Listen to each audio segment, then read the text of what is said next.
അതെന്താ പരിപാടി ഒന്ന് ലൈവാക്ക്. വാ, കൊയ്ത്തുപാട്ട് തന്നെ. പക്ഷേ ഏത് കാലഘട്ടത്തിൽ എന്തിനു പാടി? എന്തൊക്കെ ഒരു നിറവ്? കാർഷിക മേഖലയായി അല്ലെങ്കിൽ അധ്വാനവുമായി ബന്ധപ്പെട്ടിട്ട് അധ്വാനം ലഘൂകരിക്കുന്നതിനായി വാമൊഴിയായി പാടി വന്നിട്ടുണ്ടോ? സംഭവം അടിപൊളി, അടിപൊളി. അപ്പൊ ശരിക്കും പറഞ്ഞാൽ എന്താ പേര്? പാട്ട് പാടുവോ? ചെറിയ രീതിയിൽ നാടൻ പാട്ട് പാടും. ഒരു രണ്ടു പാടുണ്ട്. അതായത് നമ്മുടെ അധ്വാനം ലഘൂകരിക്കുന്നതിന് വേണ്ടി ഇല്ലേ പണ്ട് കാലത്ത്. എന്നാൽ ഞാനൊരു നിർവചനം പറയട്ടെ. മണ്ണിൽ അധ്വാനിക്കുന്നവർ അവർ വിടുന്ന നെടുവീർപ്പുകൾ ഈണവും താളവുമായി രൂപപ്പെട്ടാണ് നാടൻ പാട്ടുണ്ടായത്. ശരിയല്ലേ? അധ്വാനം അറിയാതിരിക്കാൻ വേണ്ടി പാടിയ പാട്ടുകളായിരുന്നു. എള്ളുണങ്ങുന്നക്ക് പുല്ലുണങ്ങുന്നാലക്ക് ഏനുണങ്ങി കൂടുന്ന് പാലിയ തുറവള്ളക്ക്. എള്ളുണങ്ങുന്നത് എണ്ണക്ക്, പുല്ലുണങ്ങുന്നത് ആലക്ക്. പക്ഷേ ഞാൻ ഉണങ്ങുന്നത് പാല്യത്തിലുള്ള തമ്പുരാന്റെ പള്ളക്ക് വേണ്ടിയാണ്. പണ്ട് യഥാർത്ഥ നാടൻ പാട്ടാണ് അതൊക്കെ, അല്ലേ? എന്നാൽ ഇന്ന് നമുക്കറിയാം എല്ലാവർക്കും ഒരുപാട് പേരുകളുണ്ട് നമുക്ക്, അല്ലേ? അനീഷ്, ബിനീഷ്, സുനീഷ്, ഇപ്പം തന്നെ നമ്മുടെ അശ്വിനി, റജിൻ, സിജു, ഒരുപാട് പേരുകൾ, സുധൻ.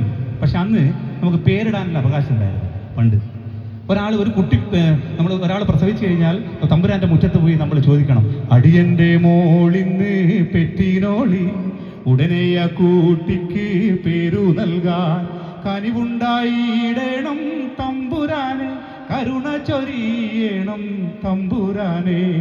ഇപ്പൊ കുറെ നമ്മൾ വെയിറ്റ് ചെയ്താൽ കുംഭകോലൂക്കി ചിരിച്ചു തമ്പ്രാൻ കുട്ടിയെ പേരു വീളിച്ചിടുന്നു. ആൺകുട്ടിയാണെങ്കിൽ ആണ്ടിയെന്നും പെൺകുട്ടിയാണെങ്കിൽ ചക്കിയെന്നും. ചക്കി ചപ്പിലെ ആണ്ടി കേളു കണാരൻ കോരൻ എന്നെല്ലാം പറയുന്ന പേര് സാധാരണക്കാരനും പത്മാവതി, മീനാക്ഷി, ശ്രീദേവി എന്നെല്ലാം പറയുന്ന പേര് വലിയ വീടുകളിലുള്ള ആളുകൾക്ക് മാത്രമേ അന്ന് പാടുണ്ടായിരുന്നു, അല്ലേ? അങ്ങനെ ഒരു കാലഘട്ടം. നമുക്കറിയാം കരുണാകരൻ എന്ന് പറയുന്ന പേരിൽ നിന്ന് മാറി വന്നതാണ് കണാരൻ എന്ന് പറയുന്ന പേര്. അന്ന് കരുണാകരനാണ് വലിയ വലിയ ആൾക്കാർ. പക്ഷേ സാധാരണക്കാരൻ കണാരൻ എന്ന് വിളിക്കണം. ശങ്കരൻ എന്ന് വിളിക്കാൻ പാടില്ല, ശങ്കരൻ എന്ന് വിളിക്കണം. പണ്ട് നമ്മൾ ശ്രീദേവിനെ പണ്ട് വിളിക്കുന്നത് ചിരുതയിന്ന. നമ്മുടെ നാട്ടിൽ ചിരുതയമ്മ ഉണ്ട്. പണ്ട് ചിരുതയമ്മ എന്ന് പറയും. പക്ഷെ യഥാർത്ഥ ശ്രീദേവി ആയിരുന്നു. ഇങ്ങനെ ഒരു കാലഘട്ടത്തിൽ നമുക്കുണ്ടായിരുന്നു, അല്ലേ? പകലന്തിയോളം പണിയെടുത്ത് കഴിഞ്ഞാൽ എന്തെങ്കിലും ചെറിയ അരിയോ നെല്ലോ എന്തെങ്കിലും കൊടുക്കും. അതിന് രാവിലെ നേരത്തെ എത്തണം, അല്ലെങ്കിൽ അടി കിട്ടും. അങ്ങനെ ഒരു കാലഘട്ടം. ആ കാലഘട്ടത്തിലായിരുന്നു ഏറ്റവും കൂടുതൽ നാടൻപാട്ട് പാടിയത്. എന്നാൽ ഒരുപാട് നാടൻപാട്ടിനെ പറ്റി മാത്രം തന്നെ നമുക്ക് ഒരു 2.5-3 മണിക്കൂറൊന്നും പറഞ്ഞാൽ തീരില്ല. പക്ഷെ ഇവിടെ നമുക്ക് മറ്റൊരു ഷോ ആയതുകൊണ്ട് ഒന്ന് ഓടിച്ചു പോകുന്നേ ഉള്ളൂ. എന്നാൽ അന്യമായി പോയ നാടൻപാട്ട് വീണ്ടും തിരിച്ചു കൊണ്ടുവന്നത് ആരാണ്? മണിയേട്ടനാണ്, അല്ലേ? മണിയേട്ടൻ്റെ പാട്ടുകൾ മണിയേട്ടനല്ല എഴുതിയതെങ്കിൽ പോലും ചില പാട്ടുകളൊക്കെ മണിയേട്ടൻ, മറ്റ് പലരും എഴുതിയിട്ട് മണിയേട്ടൻ കൊണ്ട് ട്യൂൺ ചെയ്തു. പക്ഷെ മണിയേട്ടനിലാണ് നമ്മൾ അറിയപ്പെടുന്നത്. ചില പാട്ടുകളൊക്കെ മണിയേട്ടൻ അടിപൊളിയായിട്ട് പാടും. ഒരു തരംഗം ഉണ്ടാക്കിയ മണിയേട്ടനാണ്. പക്ഷെ മണിയേട്ടൻ പാടിയത് ആദ്യത്തെ പാട്ടുകളെല്ലാം പ്രണയത്തെക്കുറിച്ച് മാത്രമായിരുന്നു. ശ്രദ്ധിച്ചിട്ടാണ് ആദ്യത്തെ 4 വർഷം എല്ലാ പാട്ടുകളും. ആദ്യത്തെ പാട്ട് ഓടണ്ട ഓടണ്ട ഓടിത്തളരണ്ട ഓമന പൂമോകം പാടിടേണ്ട. രണ്ടാമത്തെ ചന്ദനമെന്തിന് സിന്ദൂരമെന്തിന് ചന്ദന പൊട്ട് നിനക്കെന്തിന ചന്ദന പൊട്ടിന്റെ വട്ടം കുറഞ്ഞാലും ചന്തത്തിനൊട്ടും കുറവില്ലടി. 3 ഏതാ? ഓടപ്പഴം പോലൊരു പെണ്ണിന് വേണ്ടി ഞാൻ ഓടപ്പുഴയാ അലഞ്ഞോനാണ്ടി. എല്ലാ പാട്ടുകളും പ്രണയത്തെക്കുറിച്ച് മാത്രമായിരുന്നു. പക്ഷേ കുറച്ചു കാലം കഴിഞ്ഞാൽ മണിയേട്ടൻ അത് തിരുത്തി ഒരു സങ്കടത്തിലേക്ക് പോയി. പക്ഷെ ആരൊക്കെ ചോദിച്ചിട്ടുണ്ടാവും. ആദ്യമായിട്ടൊരു അദ്ദേഹത്തിന്റെ ജീവിതം പാട്ടായി.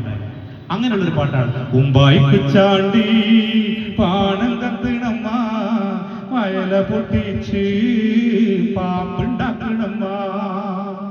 അങ്ങനെ നിരവധി പാട്ടുകളും അതുപോലെ സിനിമകളും ഒക്കെ അദ്ദേഹം ഇപ്പോഴും നമ്മളോടൊപ്പം ജീവിക്കുന്നു. നാടൻ പാട്ട് എന്ന് പറഞ്ഞാൽ ഇപ്പോൾ നമുക്ക് അദ്ദേഹത്തിനെയാണ് ഓർമ്മ വരുന്നത്. എന്നാൽ ഇവിടെ നമ്മൾ കുട്ടികൾക്കൊക്കെ പാടാനുള്ളത് കൊണ്ട് നമ്മളെ ബാനർജിയുടെ ഒരു പാട്ട് പാടാം. അദ്ദേഹം നമ്മളെ വിട്ടുപോയി 2 വർഷം മുന്നേ.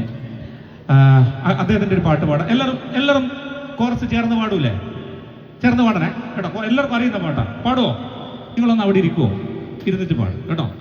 യെസ്, നിങ്ങൾക്ക് ഷോക്ക് അടിക്കും. അതാണ് എനിക്ക് പേടി. വയറൊക്കെ തട്ടിപ്പോ.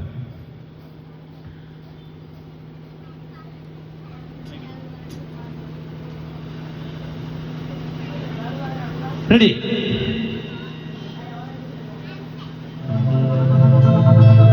താരകപ്പെണ്ണാള് കാതിരാടും മിഴിയാളെ തമ്പുരാനെത്തി കോര ഭരിച്ചാട്ടേ.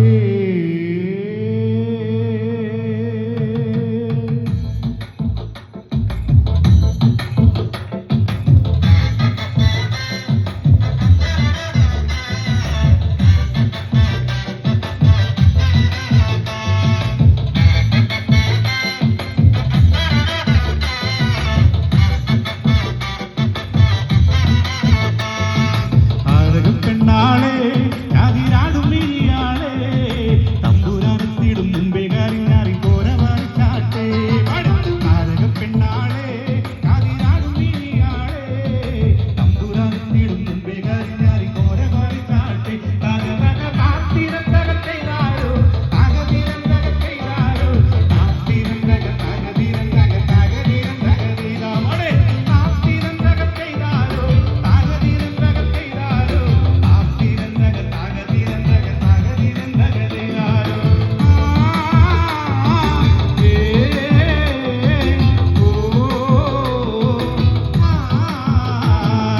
കണ്ണം പൊട്ടിയടിക്കാൻ